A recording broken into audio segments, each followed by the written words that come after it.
Assalamualaikum warahmatullahi wabarakatuh, dan selamat malam dan selamat jumpa lagi kembali kepada datang menemui salah satu ketua LMK RW 04 Pasukan Bapak Anugrah.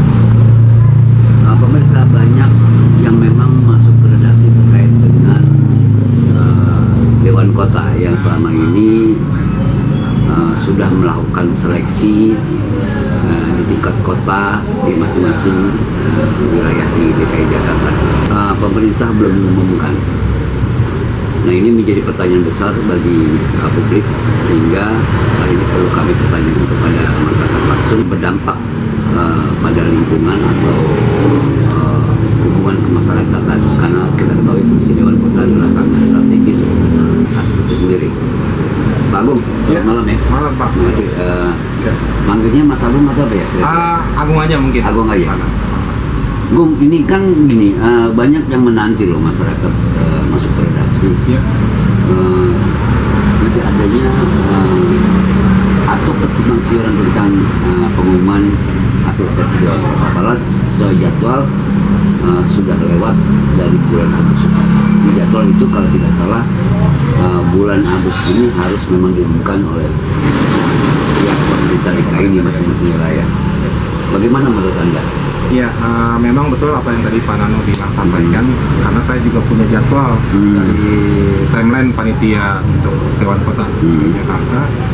Ya, memang betul yang disampaikan, harusnya pada tanggal 8 atau 9 Agustus kemarin sudah harusnya diberitahukan siapa pemenangnya untuk Dewan Kota periode berikutnya 2024-2029. Namun sampai saat ini saya juga mendengar belum keluar siapa sih pemenangnya gitu kan ya. Karena kalau kita lihat Dewan Kota ini kan menurut saya pelajari di Perda baru tahun 2024 mengenai daerah khusus Jakarta, di situ juga ada tugas dan kota, bahwa di situ juga terkait dengan saluran aspirasi. Karena saya juga dari LMK, otomatis kalau dibilang dari Dewan Kota, LMK dan DPRD adalah sama dari bawah ke atas.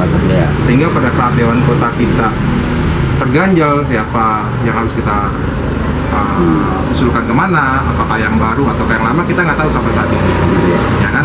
Sehingga kalau mengenai saluran aspirasi, kita pasti akan sedikit terganjal karena belum adanya keputusan Dewan Kota siapa yang terpilih saat ini. Nah, baik kalau misalkan itu memang terpilihnya yang lama, siapa itu yang lama itu, sehingga kami juga bisa bekerja. Dalam arti kita bisa menyalurkan aspirasi ke tingkat atas. Kalau misalkan ada kegiatan aspirasi di wilayah yang memang terganjal yang belum bisa diselesaikan di tingkat bawah, di tingkat kelurahan, di tingkat kecamatan, kami bisa bantuan Dewan Kota untuk maju ke tingkat wali kota. Atasnya masih kepada Dewan Kota yang lama ya? Iya, masih Dewan Kota yang lama saat ini. Dalam aturan kan gini Mas Agung, bahwa Dewan Kota itu berakhir pada saat nanti ada pelantikan baru ya kan? Iya. Itu berakhir gitu. Ini menurut kacamata Mas Agung yang sekarang ini itu keterlambatan ini berarti bisa menghambat ya? Ya, Bisa menghambat ya? Otomatis itu menghambat kan? Apalagi yang bisa menghambatkan ini bila akhirnya sampai saat ini masih diulur oleh pemerintah DKI? Ya. Jadi gini, kalau menurut saya bagi yang aktif, Dewan Kota yang aktif yang memang mencalonkan lagi untuk lagi itu, tahun berikutnya, artinya itu bekerja. Artinya dia bekerja. Bekerja. Tapi bagi Dewan Kota yang tidak mencalonkan lagi periode berikutnya, tanda kutip, saya tidak tahu apakah dia bekerja atau tidak. Kalau memang dia tidak bekerja, otomatis dia makan gaji buta. Gitu ya. Ya kan? Secara etika moral bagaimana? Ya, secara etika moral ya harusnya, ya inilah pembelajaran untuk Pemda berikutnya, Pemda DKI harusnya segera mengumumkan Ya, sehingga tidak berlama-lama. Tidak berlama-lama mengulur waktu, ya kan? Sehingga menyebabkan yang tidak mencalonkan mengamalkan gaji buta otomatis. Mungkin pemikiran saya, orang yang sudah tidak mencalonkan lagi, walaupun dia masih menjabat sampai saat ini, otomatis jadi dia terima masa bodoh. Mungkin gitu. kebanyakan seperti itu. Ya, kan? Tapi ya itulah mungkin harusnya di situ pengawasan dari Pemda DKI ya harus melihat apakah dia bekerja sesuai dengan tugas dan fungsi Dewan Kota selama periode Agustus sampai dengan saat ini, yaitu bisa dilihat. Seharusnya disitulah kegunaannya pengawasan dari pemerintahan. Ya, apakah ini bisa jadi temuan nggak kira-kira nanti oleh inspektorat dalam ini? Kalau berkaitan dengan honor dan sebagainya. Ya, kalau harusnya inspektorat bisa melakukan temuannya, karena kan di sini kan Kalau yang bekerja masih bekerja, ya alhamdulillah berarti Karena seharusnya ada hasilnya. Ada laporan-laporan itu yang sebagai bentuk laporan dalam betul sekali. kinerja. Betul sekali. Betul kinerja Dewan Kota. Sebulan kan pasti ada kinerja apa yang dilaporkan kan. Nah, kalau misalkan yang bagi yang tidak ingin mencalonkan lagi tetapi masih berlanjut sampai saat ini, kita tidak tahu. Oh gitu Ya kan, apakah inspektor mengecek laporan-laporan yang dibuat setiap bulan itu? Kalau dia tidak membuat laporan, otomatis tidak bekerja. Kesulitannya adalah tingkat bawahnya. Kami selaku LMK, kami kan Atau selalu, masyarakat juga bingung, di bawah bingung harus menyampaikan seperti apa. Gitu. Mas Agung, ada satu yang menarik lagi. Ini kan Dewan Kota ini menjadi isu seksi ya, ke depannya ya. Apalagi Jakarta tidak menjadi ibu kota negara. Betul. Kedepannya menurut Mas Agung nih, sebagai juga LMK maupun role model seperti apa Dewan Kota ke depan Oke. yang harus dilakukan oleh Saat ini kita sudah zamannya ke era globalisasi, yaitu ke era digitalisasi.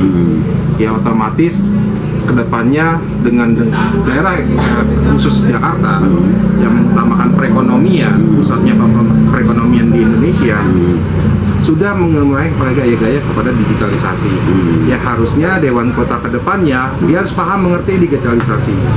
Apa yang harus dilakukan? Mungkin dalam bentuk laporan aspirasi berupa dengan cepat format aplikasi atau seperti apa ya kan, sehingga itu bisa ditindaklanjut secepatnya dengan Dewan Kota untuk berkomunikasi pada tingkat yang harus dia komunikasikan ke mana, memberikan laporan tersebut.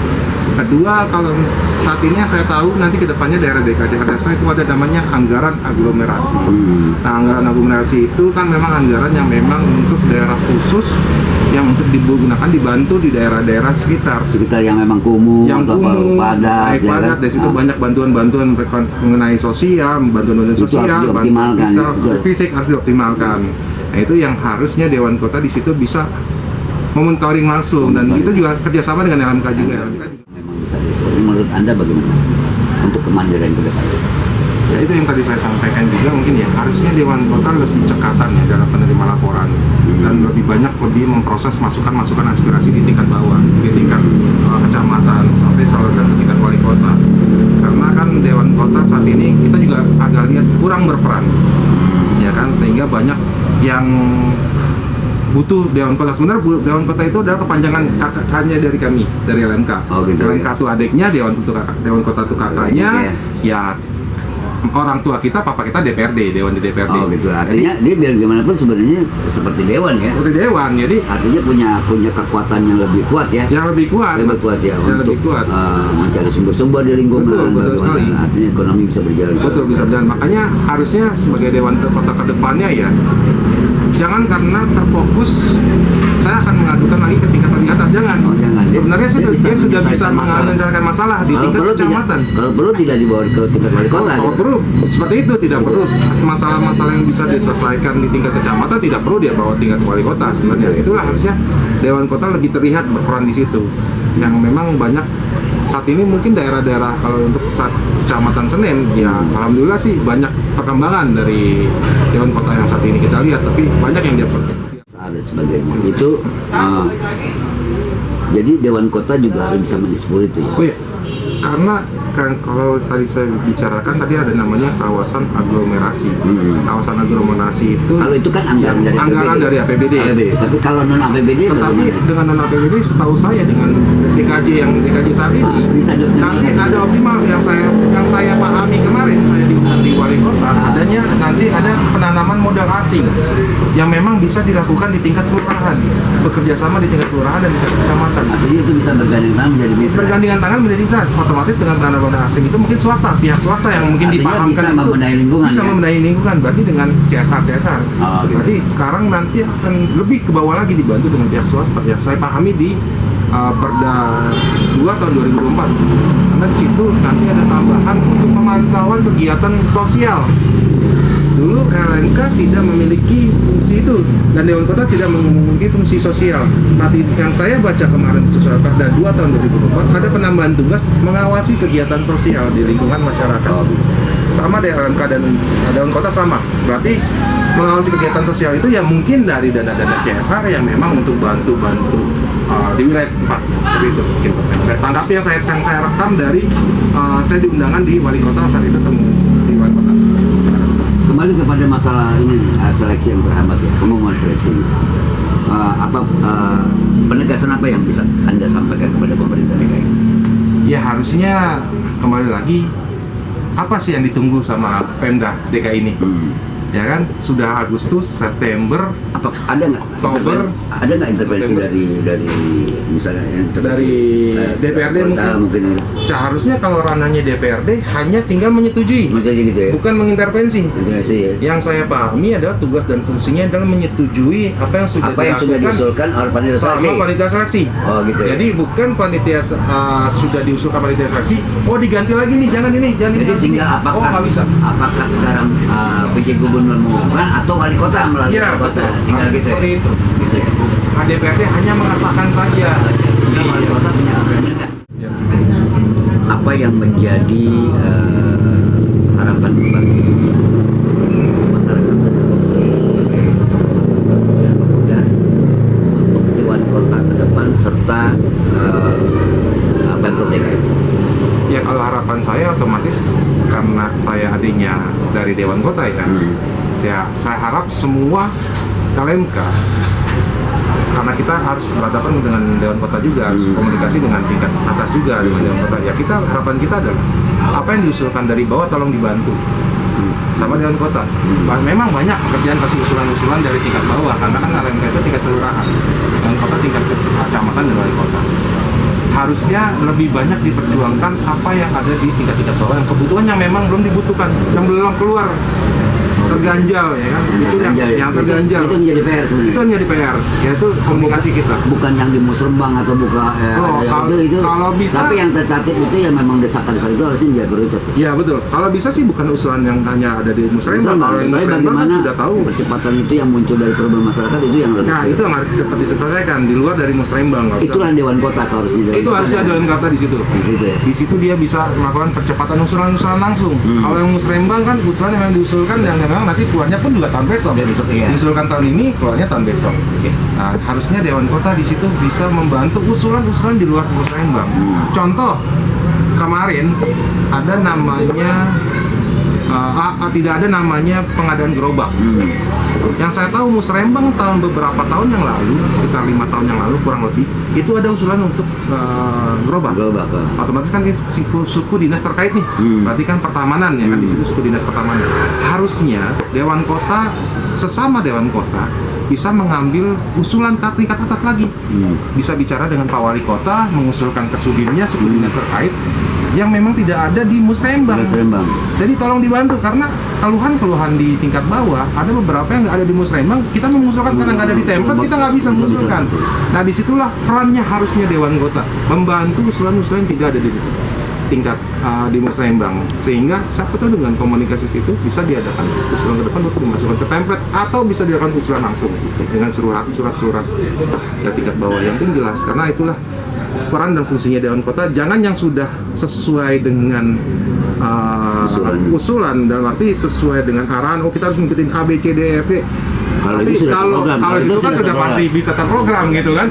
Kalau bisa Dewan Kota ke depannya membantu melakukan pelintasan jalan tol. Nggak usah ke A, B, C, D, F, G, Z, ya kan? Langsung A, langsung ke Z.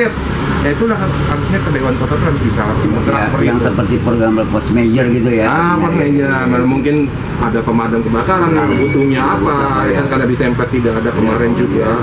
Kalau pemadam di template nggak ada pengadaan apa, ya kan, bisa aja di situ dengan usulan-usulan langsung dibantu Dewan Kota, komunikasi dengan tingkat sudin Dewan Kota, gitu kan. Oke. Pemirsa, saya pikir itu sudah cukup ya, tegas dan lugas penjelasan dari Mas Agung terkait dengan kehirup-pikukan kenapa selama ini hasil seleksi Dewan Kota tidak diumumkan oleh Pemda DKI. Kami berharap dengan ini, karena ini adalah desakan, suka tidak suka, pemerintah DKI juga harus segera mengumumkan, karena ini juga akan berdampak secara psikologis dan sosiologis di tengah masyarakat dan hubungan antara institusi pemerintah itu sendiri, antar lembaga. Saya pikir itu. Terima kasih. Selamat malam. Assalamualaikum warahmatullahi wabarakatuh. Sukses selalu ya. Terima kasih Pak.